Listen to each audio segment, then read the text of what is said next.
கர்த்தருடைய பரிசுத்த நாமம் மகிமைப்படுவதாக.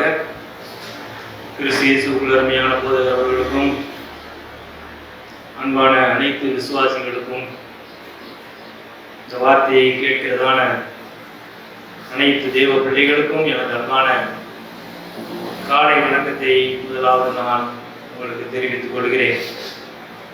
கர்த்தருடைய வெளியேறப்பட்ட கிருபையினால் ஒவ்வொரு புது நாட்களை ஆண்டவர் நம்முடைய வாழ்வில் கொடுத்து கொண்டு வருகிறார்.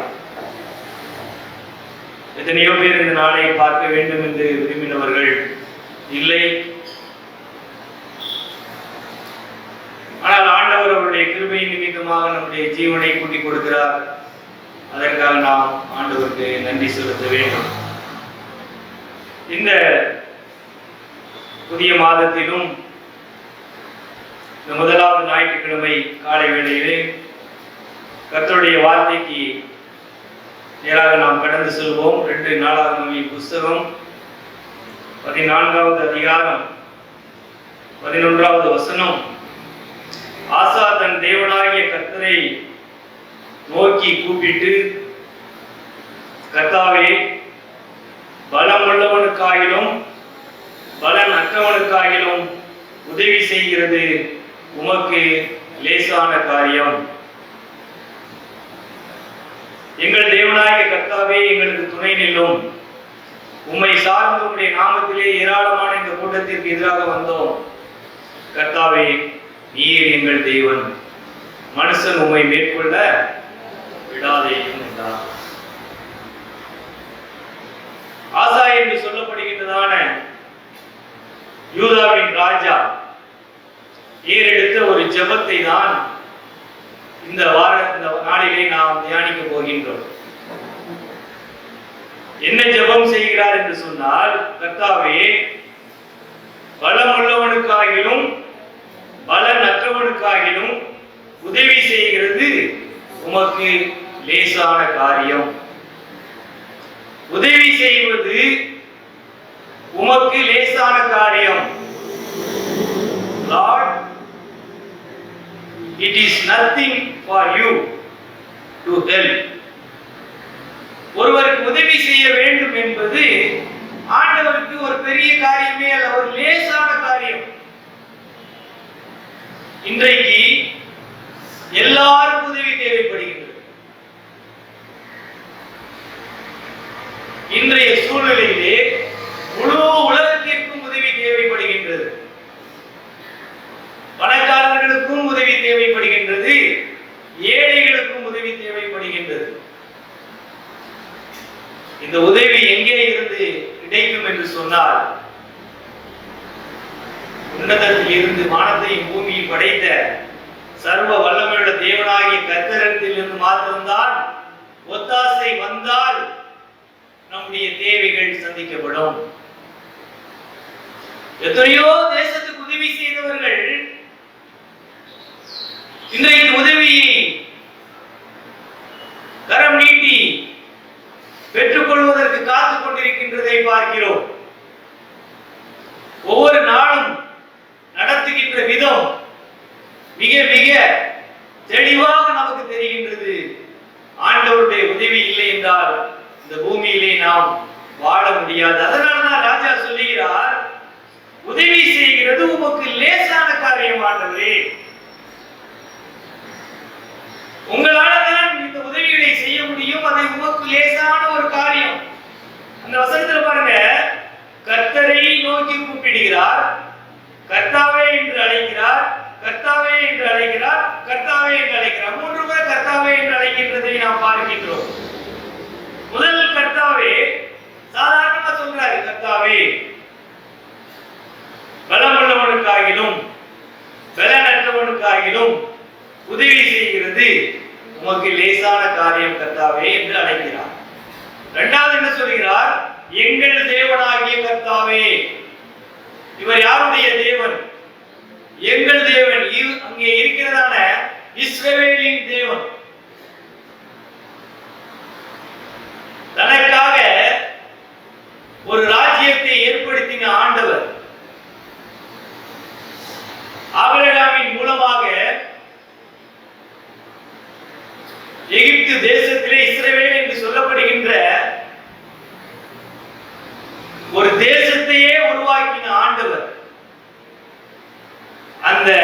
இஸ்ரவேலின் தேவன் எங்கள் தேவன் என்று சொல்லி அவர் அழைக்கின்றதை பார்க்கின்றோம். அடுத்தபடியாக அவர் எப்படி சொல்லுகிறார்? கர்த்தாவே நீர் எங்கள் தேவன். அடுத்தமா சொல்றார், பொதுவான தேவனாக இருந்த ஆண்டவர் இப்பொழுது நீர் யாருடைய தேவன்? எங்களுடைய தனிப்பட்ட ஒவ்வொருவருடைய தேவனாய் காணப்படுகிறீர். இதுதான் ஆண்டவர் இன்றைக்கு நம்மிடத்தில் எதிர்பார்க்கிறார். பொதுவாக வானங்கள் தேவனுடைய மகிமையை வெளிப்படுத்துகிறது, பொதுவான ஒரு ரெவலேஷன். நீங்க எத்தனை பேர் கடவுள் இல்லை என்று சொல்லுகிறவர்களும் கடவுள் ஒருவர் இருக்கிறார் என்பதை இன்றைக்கு ஏற்படுத்தக்கூடிய ஒரு ஏற்றுக்கொள்ளக்கூடிய ஒரு நிலை ஆண்டவர் ஏற்படுத்தி விட்டார் என்று சொல்லி பார்க்கின்றோம். பொதுவா எல்லாருக்குமே ஆண்டவர் வெளிப்பட்டு இருக்கிறார். ஒரு வானம் எப்படி உருவாக்கப்பட்டது, எப்படி இந்த பூமி உருவாக்கப்பட்டது, பொதுவான ஒரு ரெவலேஷன். அடுத்தபடியாக ஒரு குறிப்பிட்ட ஜனங்களுக்கு தான் தேவன் என்பதை அவர் வெளிப்படுத்துகிறார். அது யாருக்கு என்று சொன்னால் இஸ்ரவேல் ஜனங்களுக்கு. அதன் பிறகு அவர் எனக்கு உனக்கு தேவன் என்பதை வெளிப்படுத்துகின்றார். நீ அவருடைய பிள்ளையாய் வாழ வேண்டும், நீ அவருக்கு சொந்தமான ஒரு ஜனமாய் காணப்பட வேண்டும் என்று உன்னிடத்தில் அவர் எதிர்பார்க்கிறார். அப்படிப்பட்ட தேவன் பலன் உள்ளவனுக்காகிலும் பலனற்றவனுக்காகிலும் உதவி செய்வது அவருக்கு லேசான காரியம் என்று சொல்லி அங்கே சொல்லப்படுகின்றதை நாம் பார்க்கின்றோம். அருமையான ஐயா ஒருவர் லாரன்ஸ் ஐயா அவர்கள் அழகான ஒரு பாடல் எழுதினார்கள். என்ன பாட்டு? லேசான காரியம் உமக்கு அது லேசான காரியம், பலம் உள்ளவன் பலன் அற்றவன் யாராயிருந்தாலும் உதவிகள் செய்வது லேசான. உதவி செய்வதற்கு கஷ்டப்பட வேண்டிய அவசியம் இல்லை, நாம் கஷ்டப்படணும். ஆனால் அவருக்கு அது கஷ்டம் அல்ல. நாம் இந்த நம்முடைய வளர்த்தி அவுட்ரீச் திருச்சபை ஊழியங்கள் கடந்த மாதத்திலே நம்மை சுற்றி இருக்கிற விசுவாச குடும்பங்களுக்கு, நம்மோடு பழகுகின்ற எல்லா தேவ பிள்ளைகளுக்கும் மதம் என்கின்ற நிலையில் இல்லாமல் மனிதர்கள் என்கின்ற நிலையில் நம்மோடு கூட பழகுகிற, நாம் சந்திக்கின்ற, நாம் செல்கின்ற கிராமங்கள், இவைகளில் உள்ள அனைத்து மக்களுக்கும் ஏதாவது ஒரு உதவியை நாம் செய்ய வேண்டும் என்று சொல்லி ஆண்டவருடைய சமூகத்திலே நாம் ஜெபித்தோம். அதை ஜெபம் செய்யும் பொழுது நமக்கு ஒன்றுமில்லை, பேசுகின்ற எனக்கு ஒன்றுமில்லை. ஆனால் ஆண்டவரே, எப்படியாவது எங்கள் ஜனங்களின் தேவைகளை நீங்கள் சந்திக்க வேண்டும் என்று சொல்லும் பொழுது ஆண்டவர் சந்தித்த விதம், ஆண்டவர் உதவி செய்த விதம் என்பது அது மிக மிக வித்தியாசமானது. இன்றைக்கு இந்த சூழ்நிலையில் நாங்கள் உதவி செய்யவில்லை என்று சொன்னால் அது அர்த்தமற்ற ஒரு உதவியாய் மாறிவிடும். ஆண்டவரே, பசியோடு இருக்கின்ற ஜனங்களுக்கு உணவு கொடுக்கவில்லை என்று சொன்னால் அவர்களிடத்தில் தொடர்ந்து பேசுவது முடியாத காரியம். ஆண்டவரே, இதுவரைக்குமாய் திருச்சபை எல்லா சூழ்நிலைகளிலும் மக்களுக்கு உதவிகளை செய்திருக்கிறது ஆண்டவரே. ஆனால் இன்றைக்கு உதவி செய்வதற்கு எங்களிடத்தில் ஒன்றும் இல்லை ஆண்டவரே என்று சொல்லும் பொழுது ஆண்டவர் நமக்கு உதவி செய்தார். ஆண்டவர் நம்முடைய தேவைகளை சந்தித்தார். நேற்று வரைக்குமாய் இந்த உதவிகளை தேவைப்பட்ட நபர்களுக்கு கொடுக்கும்படியாய் கர்த்தர் நமக்கு கிருபை செய்தார். இது எதை காட்டுகிறது என்று சொன்னால், பலன் உள்ளவனுக்காகிலும் பலன் அற்றவனுக்காகிலும் உதவி செய்கின்றது உமக்கு லேசான காரியம். எங்களுக்கு தான் அது கஷ்டமான காரியம் ஆண்டவரே, ஆனா உங்களுக்கு அது லேசான காரியம். அவரால் செய்ய முடியாத காரியம் ஒன்றுமே இல்லை. மண்ணை பிசைந்து மனிதனை படைப்பது லேசான காரியம், மண்ணான மனிதனுக்கு மன்னாவை தருவது லேசான காரியம். கூழாங்கல்லாலே கோலியாத்தை வீழ்த்துவது லேசான காரியம். ஆழ்கடல் மீனதில் வரிப்பணம் பெறுவதும் லேசான காரியம். கற்பாறை போல கடல் மேல்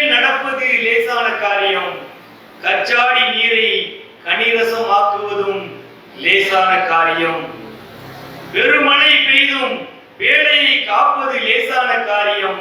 பெருங்கடல் பிளந்து பாதையை உண்டாக்குவதும் லேசான காரியம் என்று சொல்லி அங்கே அழகா அந்த பாடலை அந்த ஐயா அவர்கள் எழுதியிருக்கின்றதை பார்க்கிறோம். இன்னும் நிறைய அவர்கள் இன்னொரு 2 வரிகள் எழுதியிருக்கிறார்.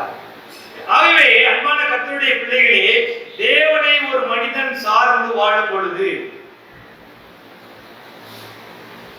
அவர் உதவி செய்வது,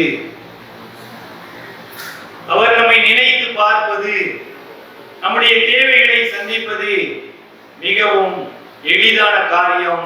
நான் என்ன செய்ய வேண்டும், நீங்கள் என்ன செய்ய வேண்டும் என்று சொன்னால், கர்த்தாவே நீர் என்னுடைய தேவன் சொல்லணும். சொல்லுவீங்களா? இயேசு என்னுடைய மீட்பர், இயேசு என்னுடைய இரட்சகர், இயேசு என் தேவைகளை சந்திக்கின்றவர். அரசாங்கம் திரும்பவும் 15 நாட்கள் கூட்டி கொடுத்து விட்டார்கள். வேலைக்கு செல்ல முடியாது, வருமானம் கிடையாது. ஏற்கனவே மக்கள் நொந்து போயிருக்கிறார்கள். வாழ்வா சாவா என்கின்ற நிலையில் வாழ்ந்து கொண்டிருக்கிறோம். இன்னும் 15 நாட்கள் என்ன செய்வோம் ஆண்டவரே? எப்படி இந்த நாட்களை நாங்கள் கடந்து செல்வோம்? எப்படி எங்களுடைய குடும்பங்களை நாங்கள் பொறுப்பெடுத்துக் கொள்வோம்? எப்படி எங்களுடைய பிள்ளைகளின் தேவைகளை நாங்கள் சந்திப்போம்? அன்பான கர்த்தருடைய பிள்ளைகளே, கர்த்தாவே நீர் எங்கள் தேவன் என்று சொல்லி உரிமையோடு அழைக்கும் அந்த அனுபவத்தை நான் பெற்றுக்கொள்வேன் என்று சொன்னால், அந்த கர்த்தர் எனக்கு உதவி செய்கிறதற்கு அவர் வல்லமை உள்ள ஆண்டவராக இருக்கிறார். அந்த உதவி செய்வது அவருக்கு லேசான காரியம். உதவி வரும் கண்மலை நோக்கி பார்க்கின்றேன், வானத்தையும் பூமியையும் படைத்த தேவனிடத்தில் இருந்து எனக்கு உதவி வரும். எதை பார்த்து வாழ்ந்து கொண்டிருக்கின்றோம்? ஆண்டவரை நம்பி ஜீவித்துக் கொண்டிருக்கின்றோமா? நம்மை நாமே இந்த காலையிலே ஆராய்ந்து பார்க்க வேண்டிய மிக முக்கியமான ஒரு இடத்தில் வருகின்றோம். இந்த ஆசா என்று சொல்லப்படுகின்ற ராஜா, அவருடைய தகப்பன் அபியா என்று சொல்லப்படுகின்ற ராஜா, இந்த அபியாவின் மரணத்துக்கு பிறகு இந்த பொறுப்பை அவர் ஏற்றுக்கொள்கின்றதை பார்க்கின்றோம். பொறுப்பை ஏற்றுக்கொண்டதான பதவியை பெற்றுக்கொண்ட ராஜா ஆசா தன் தேவனாகிய கர்த்தரின் பார்வைக்கு நன்மையும் செம்மையுமானதை செய்தான். அந்நிய தேவர்களை மேடைகளை அகற்றினான். தேவனாகிய கர்த்தரை தேடவும் நியாயப்பிரமாணம் கற்பனை இவைகளின் படி நடக்கவும் யூதாவுக்கு கற்பித்தார். முதலாவது நாம் அறிந்து கொள்ள வேண்டிய காரியம் என்ன என்று சொன்னால், ஒன்று, கடவுள் God is with us, கர்த்தர் நம்மோடு கூட இருக்கின்றார். ஆகவே நான் அவரை தேட வேண்டும். God is with us, seek him. கர்த்தர் என்னோடு கூட இருக்கிறார். யார் கூட இருக்கிறார்? ஆசாவோடு கூட இருக்கிறார். ஆகவே அவன் சொல்லுகிறான், ஜனங்களை பார்த்து சொல்லுகிறான், தேவனாகிய கர்த்தரை தேடவும் நியாயப்பிரமாணம் கற்பனைகளின்படி நடக்கவும் யூதாவுக்கு கற்பித்தான். நியாயப்பிரமாணத்தின்படி நடக்க வேண்டும், கற்பனைகளின்படி நாம் நடக்க வேண்டும், தேவனாகிய கர்த்தரை நாம் தேட வேண்டும். ஏனென்றால் கர்த்தர் நம்மோடு கூட இருக்கிறார். ஆண்டவர் என்னோடு கூட இருக்கிறார். இம்மானுவேல் என்று சொன்னால் கர்த்தர் நம்மோடு கூட இருக்கிறார் என்று சொல்லி அர்த்தமா? இம்மானுவேல் எப்பொழுது இந்த பூமியிலே வந்து பிறந்தாரோ அன்றையில் இருந்து அவரை ஏற்றுக்கொண்ட அவருடைய பிள்ளைகளுக்கு அவர் துணையாக நின்று கொண்டிருக்கிறார். அவர்களோடு கூட இருக்கிறார். நான் உன்னை விட்டு விலகுவதும் இல்லை, உன்னை கைவிடுவதும் இல்லை என்று சொன்ன ஆண்டவர் அவர்களோடு கூட இருக்கின்றபடியினால், கர்த்தர் என்னோடு கூட இருக்கிறபடியினால் நான் தேவனை தேட வேண்டும்.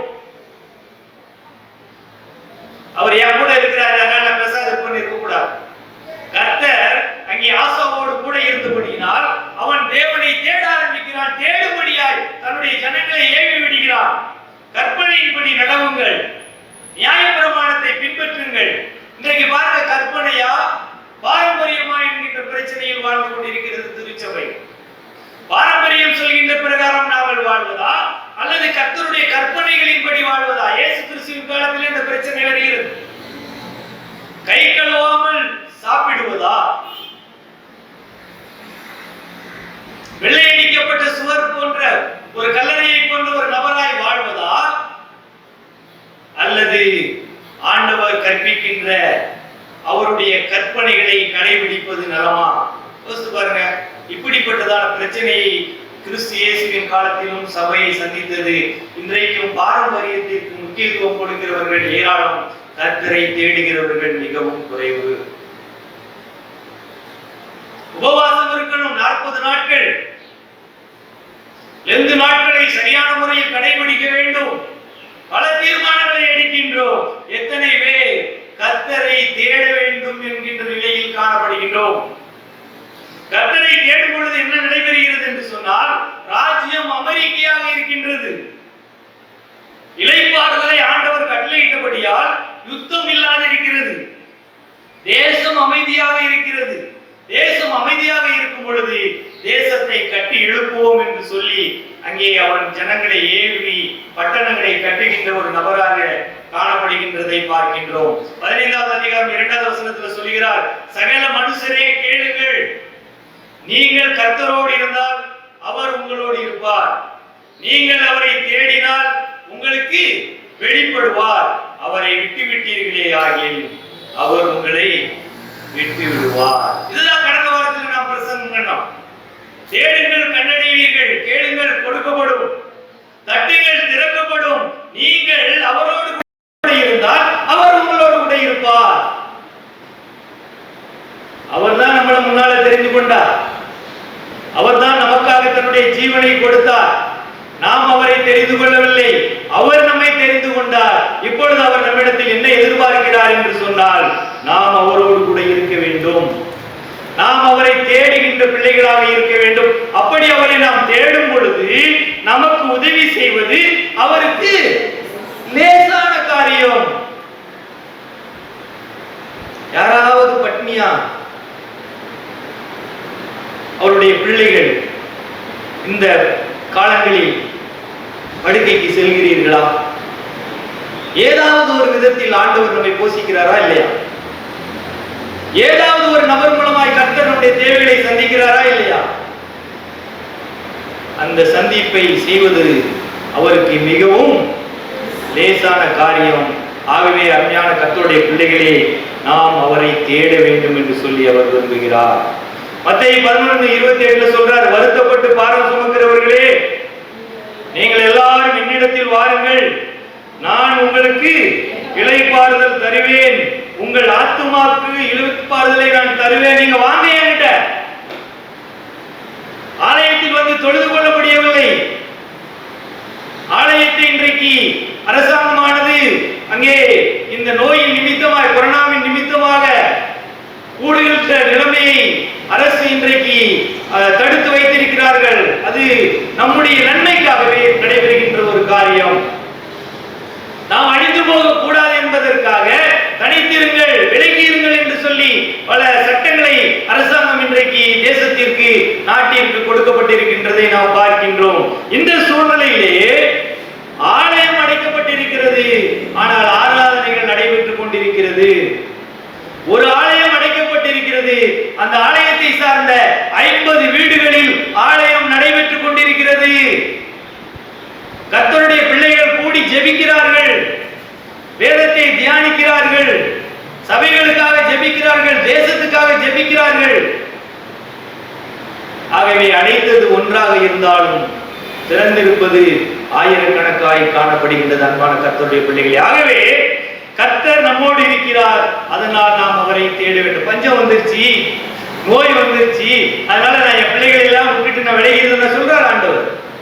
இல்லை, நான் எப்பொழுதும் உலகத்தின் கடைசி பரியந்தம் சகல நாட்களிலும் நான் உங்களோடு கூடவே இருப்பேன் என்று தான் சொல்கிறார். நான் விலகி விடுவேன் என்று சொல்லவில்லை. எங்கே சொல்லுகிறார் என்று சொன்னால், நான் அவரை விட்டு விட்டால், நான் அவரை விட்டு விடுவேன் என்று சொன்னால் அவர் என்னை விட்டு விடுவார். அதான் சொல்றாரு, அவரை விட்டு விடுவீர்களாகில் அவர் உங்களை விட்டு விடுவார். அதனால நீங்க அவரை விட்டுறாதீங்க, நீங்க அவரை பிடிச்சுக்காங்க. சொல்லிக் கொடுப்பது யார்? ராஜா சொல்லுகிறார், தீர்க்கதரிசியின் மூலமாக வெளிப்படுத்துகின்றார். ஆகவே அன்பான கர்த்தருடைய பிள்ளைகளே, கடவுள் நம்மோடு கூட இருக்கிறார். ஆகவே நாம் அவரை தேட அழைக்கப்பட்டவர்களாய் காணப்படுகின்றோம். இரண்டாவது என்ன செய்கிறார் என்று சொன்னால், அந்த ராஜா அப்படியே பட்டணங்களை கட்டி அழகாய் அமைதியாய் சமாதானமான ஒரு சூழ்நிலையிலே அங்கே அவர்களுடைய வேலைகள் பணிகள் நடைபெற்றுக் கொண்டு வருகிறது. அப்படியே கட்டினார்கள், அவர்களுக்கு காரியம் வாய்த்தது என்று சொல்லி 7வது வசனத்திலே பார்க்கிறோம். கர்த்தரை தேடின போது சுற்றிலும் நமக்கு இளைப்பாறுதலை கட்டளையிட்டார் என்றான். அப்படியே கட்டினார்கள், அவர்களுக்கு காரியம் வாய்த்தது. எப்படி கட்டினாங்க? கர்த்தர் அவர்களோடு கூட இருந்தபடியினால். இன்றைக்கு நாம் எப்படி கட்டிக்கொண்டு இருக்கின்றோம்? நம்முடைய நிலை எந்தவாய் காணப்படுகின்றது? அவர் என் கூட இருக்கிறார், இந்த நிலையில் என்னோடு கூட இருக்கிறார், இந்த கஷ்டத்தில் என்னை வழி நடத்துகிறார். அந்த நம்பிக்கையும் அந்த உறுதியும் நமக்கு உள்ளவர்களாக காணப்பட வேண்டும். சரி, இப்போ இப்படிப்பட்ட சூழ்நிலையிலே அங்கே அவர் காரியங்களை அவர்களுக்கு வாய்க்க பண்ணுகின்ற நேரத்தில் நடைபெறுகின்ற பிரச்சனை என்ன என்று சொன்னால், அங்கே எத்தியோப்பியன் ஒருவன் இந்த ராஜாவுக்கு விரோதமாய் செயல்பட ஆரம்பிக்கின்றான். எங்கே அமைதி இருக்கின்றதோ, எங்கே தேவனால் நாம் வழிநடத்தப்பட்டுக் கொண்டிருக்கிறோமோ, அங்கதான் பிரச்சனையும் ஆரம்பிக்கும். கர்த்தர் நம்மோடு கூட இருக்கிறபடினால் அந்த பிரச்சனையும் அவர் நம்மோடு கூட இருக்கிறார் என்று மறந்துடக்கூடாது. ஆண்டவர் தானே அமைதியை கொடுத்தார், ஆண்டவர் தானே இந்த பணிகளை செய்வதற்கான பலனை கொடுத்தார், ஆண்டவர் தான் நம்மோடு கூடவே இருக்கிறாரே. இப்படி இருக்கும் பொழுது ஏன் நமக்கு பிரச்சனை வருகிறது? வரும். கிறிஸ்தவர்களுக்கு பிரச்சனைகள் வரும், உபத்திரவங்கள் வரும். இந்த உலகத்திலே உங்களுக்கு உபத்திரவங்கள் உண்டு. ஆனாலும் திடன் கொள்ளுங்கள், நான் உலகத்தை ஜெயித்தேன். ஜெயித்த ஆண்டவர் நம்மோடு கூட இருக்கிறபடியினால் நாம் இந்த உலகத்தில், இந்த பூமியில் பல போராட்டங்களின் வழியாக தான் கடந்து செல்ல வேண்டும் என்பது அவருடைய சித்தம். அமைதியாக இருக்கும் பொழுது அங்கே ஒரு பிரச்சனை வருகின்றதை நாம் பார்க்கின்றோம். இந்த பிரச்சனை வரும் பொழுது அது நமக்கு கற்றுக் கொடுக்கிற இரண்டாவது காரியம் என்ன என்றால், God answer prayers. கர்த்தர் ஜெபத்திற்கு பதில் கொடுக்கிறார். Trust him. அவரை நம்பு. நீ கடவுள் என்னோடு கூட இருக்கிறார், ஆகவே நீ கடவுளை தேட வேண்டும். கடவுள் என்னுடைய ஜெபத்திற்கு பதில் கொடுக்கிறார், ஆகவே நீ அவரை நம்ப வேண்டும். பிரச்சனை வந்தவுடன் நீ என்ன செய்ய வேண்டும் என்று சொன்னால், நீ ஜெபிக்க வேண்டும். அவர் உனக்கு விடுதலை கொடுக்கிறார் என்பதை நீ நம்ப வேண்டும். கர்த்தர் எனக்காக யாவையும் செய்து முடிப்பார் என்று சொல்லி இந்த வருடத்திலே ஆண்டவர் நமக்கு கொடுத்த வாக்குத்தத்தம் என் வாழ்க்கையில் நிறைவேற வேண்டும் என்று சொன்னால் நான் அவர்கிட்ட என்ன கேட்கணும்? நான் ஜெபிக்கின்ற ஒரு நபராய் காணப்பட வேண்டும், அவரை நம்புகின்ற ஒரு நபராய் காண. கிறிஸ்தவ சமுதாயத்திற்கு அல்லது கிறிஸ்தவ மார்க்கத்திற்கு கொடுக்கப்பட்ட ஒரு பெரிய ஆசீர்வாதம் என்ன என்று சொன்னால், நம்முடைய தேவன் நம்முடைய ஜெபத்தை கேட்கிறவரும் நம்முடைய ஜெபத்திற்கு பதில் கொடுக்கிறவருமாய் இருக்கிறார். காது கேட்காத ஆண்டவர் அல்ல, உன் ஜெபத்தை, உன் கண்ணீரை காண்கிற தேவன் உனக்கு பதில் கொடுக்கிறவராக காணப்படுகிறார். ஆசாவின் சேனை 3 லட்சம் பேர், அப்புறம் 22,80,000, ஆக மொத்தம் 5,80,000 பேர் பராக்கிரமசாலிகளாய் அங்கே ஆசாவோடு கூட அங்கே போர் புரியும்படியாய் காணப்படுகிறார்கள். ஆனால் எதிராக வருகிற எத்தியோப்பியனாகிய சேராவின் சேனை 10 லட்சம் பேர், அப்படியே டபுள் மடங்கா இருக்கு. இங்கே 5 லட்சம் பேர், அங்கே 10 லட்சம், 300 ரதங்கள். எப்படி இருந்திருக்கும் பார்ப்பதற்கு ஆசாவுக்கு? என்ன செய்வது? நான் தேவனை தேட சொன்னேன், கற்பனைகளின்படி நான் நடக்க சொன்னேன், ஆண்டவர் அமைதியை என் தேசத்திற்கு கொடுத்தார், பல கட்டிடங்களை கட்டி நாங்கள் தேசத்தை பலப்படுத்திக் கொண்டிருக்கின்றோம். இந்த நேரத்தில் இவ்வளவு பெரிய ஒரு சேனை எதிராக வந்து கொண்டு நிற்கின்றதே பயப்படவில்லை. அவனுக்கு தெரியும் கர்த்தர் ஜெபத்திற்கு பதில் கொடுக்கிறார், ஆகவே நான் அவரை நம்பி வாழ்வேன்.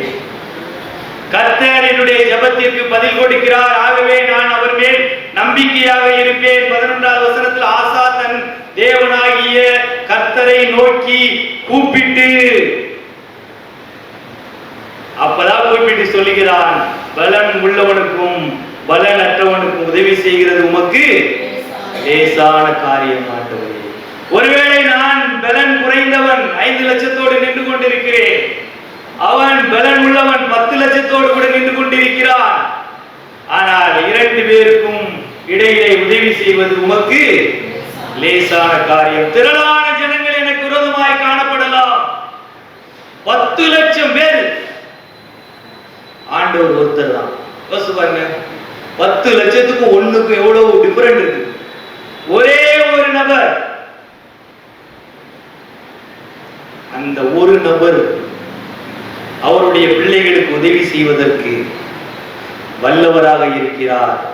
உதவி செய்வது அவருக்கு லேசான காரியம். ஐயோ இவ்வளவு பெரிய சேவை வந்துவிட்டது என்று சொல்லி அவர் கலங்க வேண்டியவர் அல்ல. அவர் தன்னுடைய பிள்ளைகளுக்கு உதவி செய்வதற்கு யோசிக்க வேண்டியவர் அல்ல. அவருடைய பிள்ளைகளுக்கு உதவி செய்வது அவருக்கு லேசான காரியம். அதை புரிந்து கொள்ள வேண்டும். யாத்திராகமம் 14வது அதிகாரத்தில் நல்ல ஒரு உதாரணத்தை பார்க்கின்றோம். இஸ்ரவேல் புத்திரர் மிகவும் பயந்தார்கள். எகிப்தின் சேனை தங்களை பின்தொடர்ந்து வருவதை கண்டு மிகவும் பயப்படுகிறார்கள். இஸ்ரவேல் புத்திரர் கர்த்தரை நோக்கி கூப்பிட்டார்கள். மோசே சொல்லுகிறார், பயப்படாதீர்கள், இன்றைக்கு கர்த்தர் உங்களுக்கு செய்யும் ரட்சிப்பை பாருங்கள். இன்றைக்கு நீங்கள் காண்கிற எகிப்தியரை நீ என்னென்றைக்கும் காண மாட்டீர்கள் என்று சொல்லி அவர்களை இங்கே தைரியப்படுத்திக் கொண்டிருக்கிறார். ஒரு பெரிய சேனையே வருகிறது. யுத்தம் செய்கிறவர் யாரு? ஒரே ஒரு நபர், கர்த்தர். 10,000 பேர் எதிர்த்து வருகிறார்கள். யுத்தம் செய்ய போகிறது யாரு? ஒரே ஒரு நபர். எனக்கு அன்பான கர்த்தருடைய பிள்ளைகளை, அவருடைய பிள்ளைகளுக்காக அவர் இறங்கி உதவி செய்கிறவராய் காணப்படுகிறார். நீ அவருடைய பிள்ளையாக இருந்தால், நீ அவரை தேடுகின்ற பிள்ளையாக இருந்தால், அவர் என்னுடைய ஜெபத்தை கேட்கிறவர் என்பதை நீ நம்புவாய் என்று சொன்னால், அவர் உனக்கு உதவி செய்வது அவருக்கு லேசான காரியம். பார்ப்பதற்கு மலையாதான் தெரியும். கோலியாத்தை பார்க்கும் பொழுது இஸ்ரவேல் ஜனங்களுக்கு மலையாக தெரிந்தது. ஆனால் கர்த்தரை நம்பின தாவீதுக்கோ ஒரு சாதாரணமான ஒரு மனிதனாய் அவன் காணப்பட்டான் என்று சொல்லி பார்க்கின்றோம். ஆகவே இப்பொழுது இங்கே இஸ்ரவேல் ஜனங்களுக்கு பின்னால் துரத்தி வருகின்ற பார்வோனின் சேனை, முன்னால் காணப்படுகின்ற சமுத்திரம் எல்லாமே பெரிதாய் தான் காணப்படுகின்றது. ஆனால் வழி நடத்துகிற ஆண்டவருக்கு இந்த பிள்ளைகளுக்கு உதவி செய்வது லேசான காரியம். கோலை நீட்டு தண்ணியை பிளந்து விடுனாரு, தண்ணி பிளந்துருச்சு. அங்கே பாருங்க என்ன போட்டிருக்கு, வசனம் என்ன சொல்கிறது என்றால், கடலின் நடுவே கவிழ்த்து போட்டார், ஜலம் அவர்களுக்கு மதிலாக நின்று. தண்ணி மதிலாக நின்றதை நம்ம கேட்டிருக்கோமா? தண்ணீரை மதிலாக நிறுத்த முடியுமா?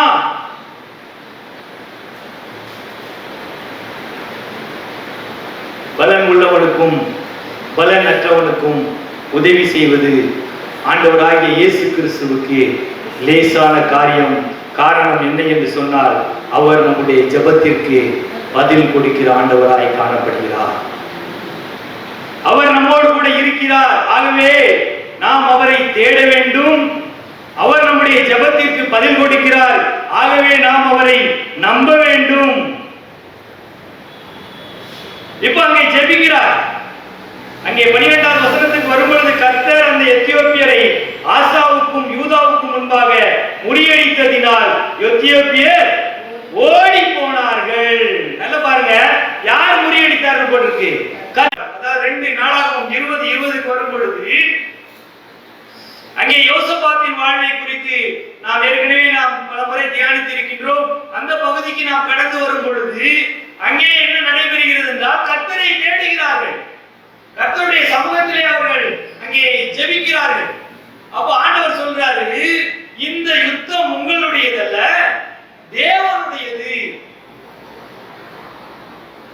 இது எதை நமக்கு காட்டுகிறது என்று சொன்னால், கர்த்தரை நம்புகிறவனுக்கு பலன் உண்டு, ஆகவே அவருக்கு கீழ்ப்படி. God rewards faithfulness. Obey him. அவருக்கு நீ என்ன செய்ய வேண்டும்?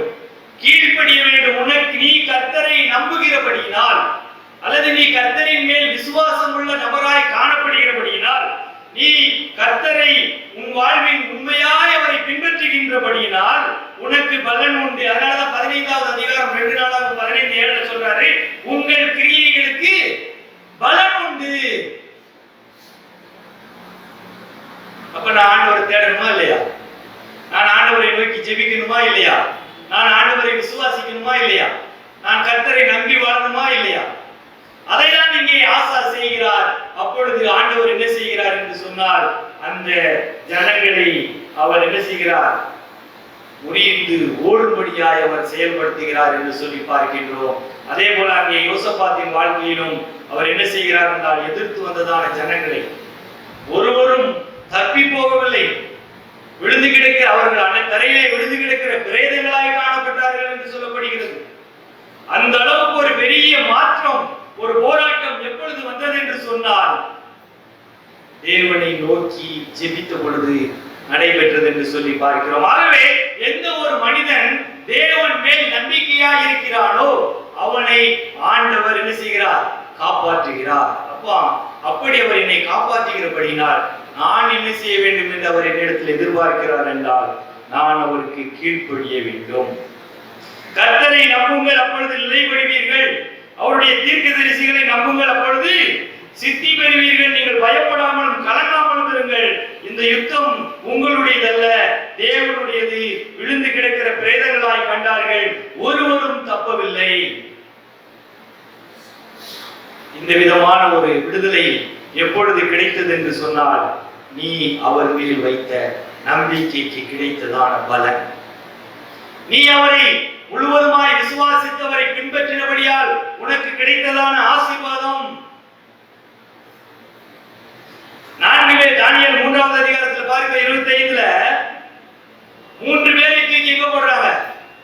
நெருப்பில் போடுகிறார்கள், தீயிலே போடுகின்றார்கள். வசனம் சொல்லுகிறது, இதோ 4 பேர் விடுதலையாய் அக்கினியின் நடுவிலே உலாவுகிறதை காண்கிறேன். ஓட்டது 3, ஆனால் இப்பொழுது உலாவிக் கொண்டிருப்பது எத்தனை? 4. அக்கினியில உலாவுகிறார்கள். மாலை நேரத்துல புழுக்கமாய் இருக்கிறது என்று நம்ம ரோட்லயும் வீட்டுக்கு மேலேயும் உலாவிக் கொண்டிருக்கின்றோம். ஆனால் இங்கே தேவனுடைய பிள்ளைகள் எங்க உலாவிக் கொண்டிருக்கிறார்கள்? அக்கினிக்குள் உலாவிக் கொண்டிருக்கிறார்கள். அக்கினி அவர்களை பட்சிக்கவில்லை, அவர்கள் தனிமையாய் உலாவவில்லை. அவர்கள் யாரை நம்பி வாழ்ந்து கொண்டிருந்தார்களோ அவர் அவர்களோடு கூட இருந்தார். நாங்கள் ஆராதிக்கிற எங்கள் தேவன் எங்களை தப்புவிக்க வல்லவராய் இருக்கிறார். அவரை எரிகிற அக்கினி சூளைக்கும் ராஜாவாகி உடைய கைக்கும் எங்களை நீங்களாக்கி விடுவிப்பார். எரிகிற அக்கினி சூளையின் நடுவிலே போடப்பட்டார்கள், அவர்களுக்கு ஒரு சேதமும் இல்லை. 4 பேர் விடுதலையாய் உலாவுகிறார்கள். 4ஆம் ஆள் தேவபுத்திரருக்கு ஒப்பாய் இருக்கிறது. அவர்கள் ஆண்டவரை நம்பினதற்கு ஆண்டவர் ரிவார்ட் கொடுத்தாரா இல்லையா? அவர்கள் உண்மையா இருந்ததற்கு அவர்களுக்கு வெகுமதி கொடுக்கப்பட்டதா இல்லையா? கொடுக்கப்பட்டது.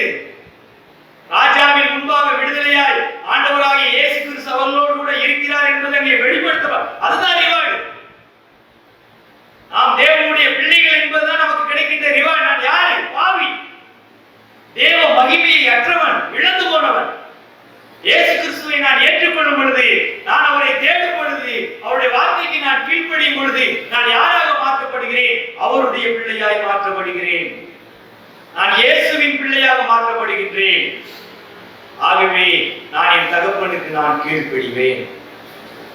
நீ அவருடைய பிள்ளையாய் மாற்றப்படுகிறபடியால் நீ யாருக்கு கீழ்ப்படியணும்?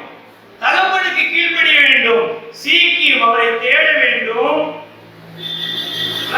அவரை நீ நம்ப வேண்டும். அவருக்கு நீ கீழ்ப்படிய வேண்டும். இதைதான் இங்கே ஆசா நமக்கு கற்றுக் கொடுக்கிறார். சரி, இப்போ சுருக்கமாக சில காரியங்களை பார்ப்போம். பலன் உள்ளவனுக்கு உதவி செய்வது லேசான காரியம். பலன் உள்ளவன் என்று சொல்லி வேதத்தில் நாம்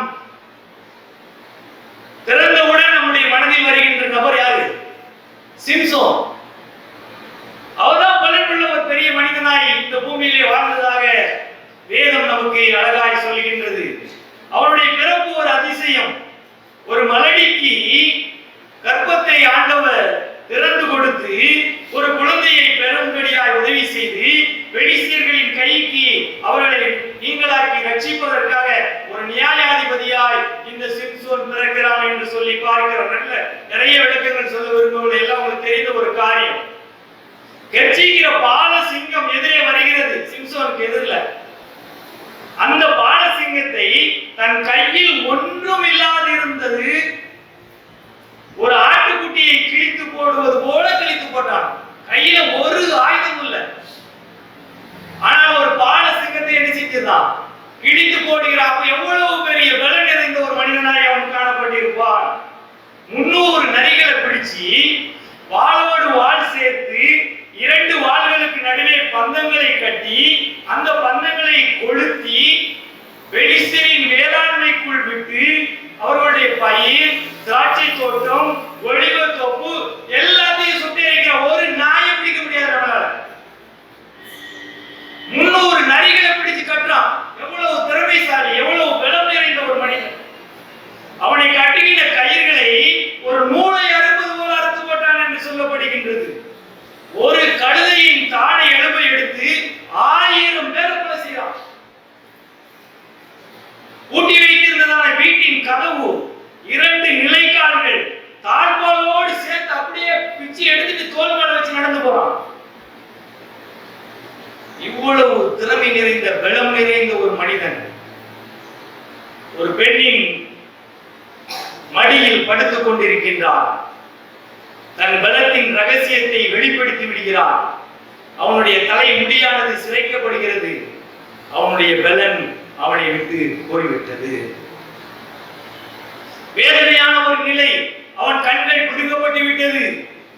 சிறைச்சாலையிலே மாவரைத்துக் கொண்டிருக்கிறான். பாருங்க, ஒரு சிங்கத்தை விழுந்து போட்டவன் சிறைச்சாலையில் மாவரைத்துக் கொண்டிருக்கிறான். எல்லாம் எப்படி மாறிட்டு பாருங்க. அன்பான கர்த்தருடைய பிள்ளைகளே, இந்த மகிழ்ச்சியான செய்தியை நாம் விழாவாக கொண்டாட வேண்டும் என்று சொல்லி பெலிஸ்தியர்கள் ஒரு இடத்தில், ஒரு திருமண மண்டபம் போன்ற ஒரு இடத்தில் வந்து கிட்டத்தட்ட 3000 பேர் அங்கே கூடியிருக்கிறார்கள். புருஷர், ஸ்திரீகள், பிரபுக்கள் 3000 பேர் இருக்கிறாங்க. அவர்கள் அங்கே இருக்கும் பொழுது நடைபெற்ற காரியம் என்ன? அவனுடைய தலைமையை திரும்பவும் முளைக்க ஆரம்பித்து விட்டது, வளர ஆரம்பித்து விட்டது.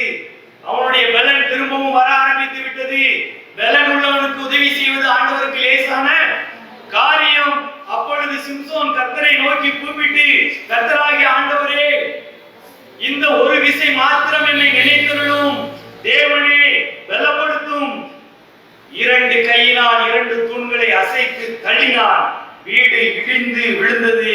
அவன் சாகும் போது கொல்லப்பட்டவர்கள் அதிகமாயிருந்தார்கள். பலன் உள்ளவனுக்கு உதவி செய்வது உமக்கு லேசான காரியம். எவ்வளவு பலம் நிறைந்த ஒரு மனிதன். இப்பொழுது ஆண்டவருடைய உதவிதான் அவனுக்கு தேவைப்பட்டது. அவரால் தான் உதவி செய்ய முடியும். என்ன நோக்கத்தோடு இந்த பூமியிலே தன்னை படைத்தாரோ அந்த பெலிஸ்தியர்களை அவன் அழித்து போடுகிறான் என்று சொல்லி பார்க்கிறோம். ஆகவே அன்பான கர்த்தருடைய பிள்ளைகளே, ஆண்டவரை தேடுங்கள், ஆண்டவரை நம்புங்கள், ஆண்டவருடைய வார்த்தைக்கு கீழ்ப்படியுங்கள்.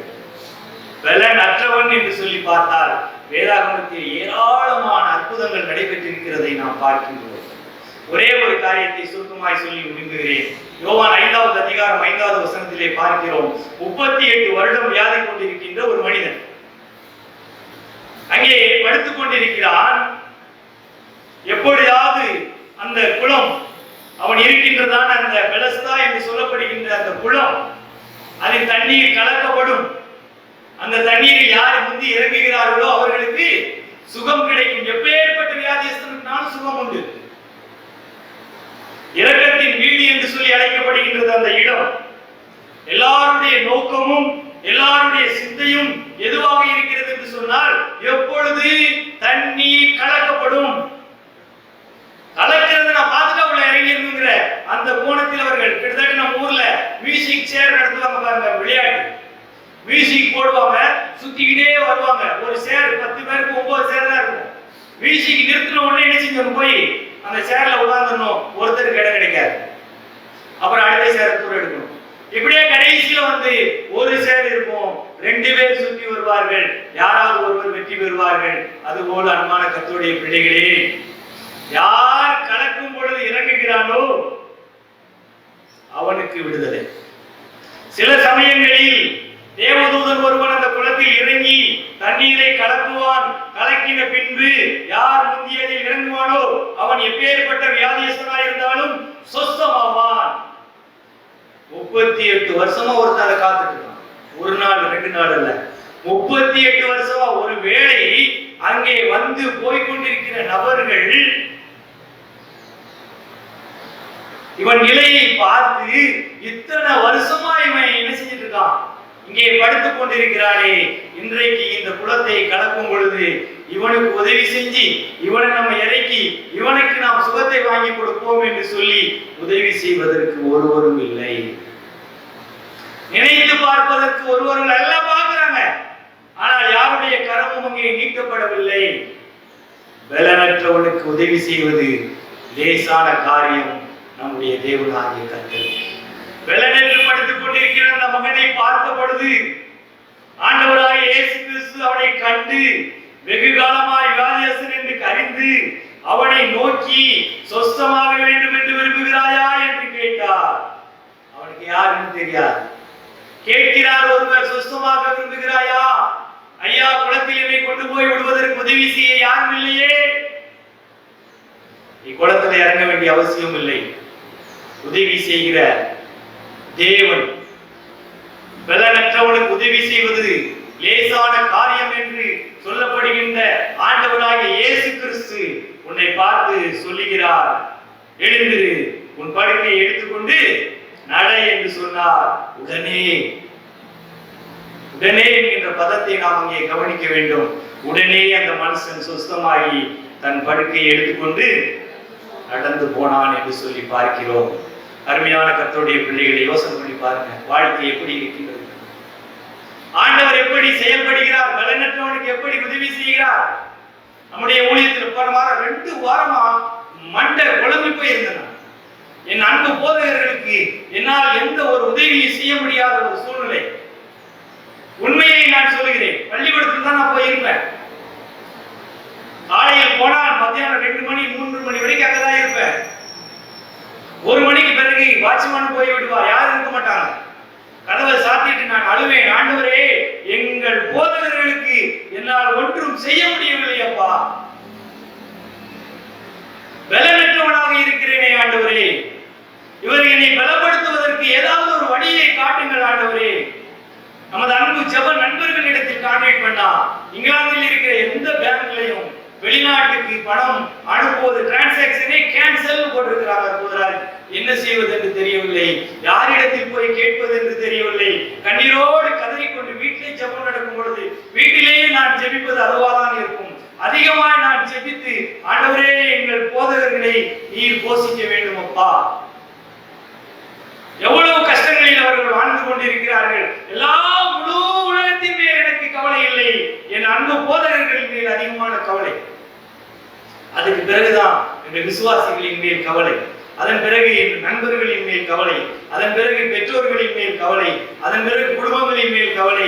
முதலாவது நம்மோடு உழைக்கிறவர்கள் 15 வருடம் 20 வருடம் 30 வருடங்கள் எவ்வளவு கஷ்டத்தின் மத்தியிலும் இந்த கிராமத்தில் வந்து கர்த்தருக்காக வாழ்ந்து கொண்டிருக்கிறார்களே, அவர்கள் பசியா இருக்கக்கூடாது ஆண்டவரே. உதவி செய்வது உமக்கு லேசான காரியம். அன்னைக்கு தான் அந்த வசனத்தை அப்ப கொடுத்தாரு, உதவி செய்வது உமக்கு லேசான காரியம் என்று சொன்னீரே, ஏன் இன்றைக்கு உதவி இல்லாமல் நான் இருக்கிறேன்? கர்த்தர் அற்புதமான ஒரு வழியை திறந்தார்.